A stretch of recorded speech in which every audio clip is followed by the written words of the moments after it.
Hey, welcome to the Pharmacy Residency Podcast, a member of the Pharmacy Podcast Network. This is a video episode, so you can check it out on YouTube on Tony PharmD and see the video or some of the podcast apps. You can just look at your phone and see it as well. What I'm going to go through in this one is the email that you want to send before the actual application. And there is a flurry of activity happening right now, not only by email, but also on social media. Some of the sites are asking by various media and social media platforms that you contact them in that way. And I get it. You don't want to, this inbox is probably the inbox they use for their regular work too. They don't want that flood. What they want is a certain way of being contacted and to see if you guys are a good fit. So let's just start off with if you need one-on-one help with your LOI and you didn't work with me, definitely enroll in the Extreme LOI Makeover course. Go through, understand what it is that makes a great LOI. It just take you a couple hours. And then I will update up to one of your letters of intent and then help you with a template for the other ones. If you already worked with me, just email me. I just charge a fee for any new sites or something like that, but it's different than what it is with the makeover.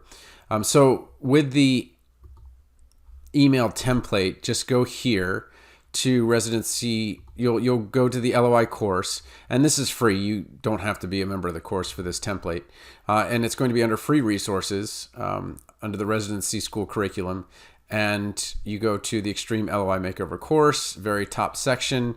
You'll see these 4 things, and here's the email template. I want to make clear what it is you should be trying to communicate in this email and how quickly you need to do it. So let's make this a little bit larger. I think we can maybe safely get this to about an, yeah, that seems fair, 18-point font there. Okay. So first you want to summarize, who are you? Before you start gabbing about how great their program is and saying you want to express your sincere interest, which is not sincere at all if you're using somebody else's words, just introduce yourself. Hi, Tony. How's it going? Second, you want to tell them what specifically interests you about their program. They will see a generic email blast from a mile away. You must say in a word or two, and I'll give you an example in a minute, what is it? Why are you calling? Well, I'm actually have no idea. I'm just throwing darts at a board and hoping some are going to hit. Okay, we don't want to do that. What they want to know is that, okay, you've taken the time to go through the available sites, and there's probably somewhere between 4 and 8 that are going to work for you. And now you're going to be very specific about why you are contacting them. So 1, introduce yourself. It's polite. 2nd, what is it specifically about them that you're interested in? Next, why do you match? So 1 or 2 characteristics that show you are a match to that program. If it's acute care, what acute care experiences have you had? If it's ambulatory care, what ambulatory care experiences have you had? And then a couple of things that might make you unique or something that makes you a standout candidate, something that they might remember this email from, and something that is interesting about you. So I was vice president of 2 organizations or something like that, showing that you have some leadership abilities and things like that. So the first thing is we've kind of gotten with the introductions. Second, we're showing why we match. And third, you need to show why they should keep reading. Okay, why should they even email you back? Okay, and I don't mean to be so harsh about this. And let me insert this so that it's the actual example is separate. But you need to say why you should stand out. They're going to get dozens to hundreds of these emails. So if you earned interviews, say so here. I earned 5 interviews. I earned 4 interviews. What you're doing is saying, oh, okay, so you actually earned some interviews and it just didn't match. All right, well, that makes sense. Sometimes that happens. Okay. Obviously, you wouldn't say, I didn't earn any interviews. You wouldn't say that. But what you're trying to do is show that you are a quality candidate in a couple of very quick hits. And then if you know why you didn't match, say so here. when I talked to Key Gales, who was very honest about this, he said, I just didn't interview very well because I was committing to an ambulatory care residency at an acute care site.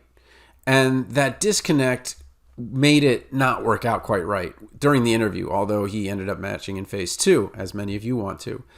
And so honesty is huge here in terms of, okay, well, this is why I think I didn't match, but I fixed that. Okay. Make a complimentary close, sincerely, best, whatever. And then, here's the hack, put your CV content in the body of the email with ambulatory care first, if, for example, that's the one that you're interested in. Okay, or put acute care first. You should have so few programs that you're applying to that it should not be a big deal to change your CV around just a little bit so that if you're applying to ambulatory care, then the ambulatory care, transitions of care, and community care ones are first. And then you can just kind of do the rest of them in the order or something like that. It doesn't really matter. Okay, but put it in the body of the email so they don't have to click and open something. So if you're on a Mac and you're sending something in Pages to somebody who doesn't have a Mac, that's not going to open. Or if you're sending something to somebody at the VA and the VA has these tremendous IT firewalls that, every year it happens to somebody where they bring in their jump drive or their stick with their presentation and they say, okay, well, here's my stick. Can you just load it? And it's like, we can't load something from this stick. That it just doesn't work that way at the VA. They're their IT is very rock solid. So let's see what this would look like. But the big thing I want you to kind of take here is that you are quickly doing this and you are putting spaces here. And I'll even emphasize this a little bit more between these areas so that you are not giving one big paragraph to a residency program director who just found out they have to go through this all over again. They are not excited. I assure you of that. Okay. Dr. Harris. My name is Tony Guerra, and I'm a P4 from the University of Ankeny College of Pharmacy. That's it. I have introduced myself. I am done. That's all I want to tell them about me. Now, let's talk about them. I saw your ambulatory care PG1 residency program with a focus on diabetes and transitions of care was available for applications in phase 2. Bam. You have now said, look, I looked at your website. I looked at who you are. I'm not just blasting an email at anyone and everyone. I recognize these are the two big things that are good with your program, and I feel like this is going to be important. Now, how do you match? Well, I completed an ambulatory care rotation and a transitions of care rotation. I also earned a certificate in diabetes treatment and care. Whoa, all right. So this is someone that is not only fitting what we're looking for, or not only looked at what we have, but now fits what we're looking for. And whoa, they were vice president of a couple of clubs, and they've attached their CV so I can just look at it real quick and see maybe they are a fit. Oh, man. Okay, so I earned 4 interviews in phase 1, but the competitive nature of the process may not quite reach the ranking I needed to match.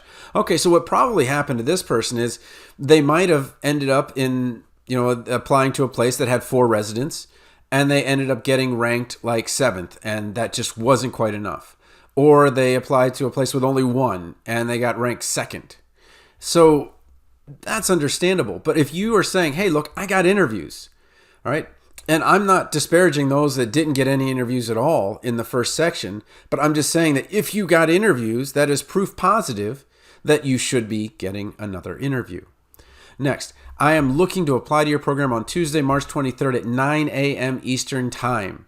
Oh, this person's on the ball. They know when the time is to immediate application because they might stop looking at them that afternoon. And I wanted to share my deep interest in joining your team. Please do not put, I want to express my sincere interest. It is just so tired. Don't. And then your name, information, and then the relevant parts of your CV below or the entire CV in the body of the email.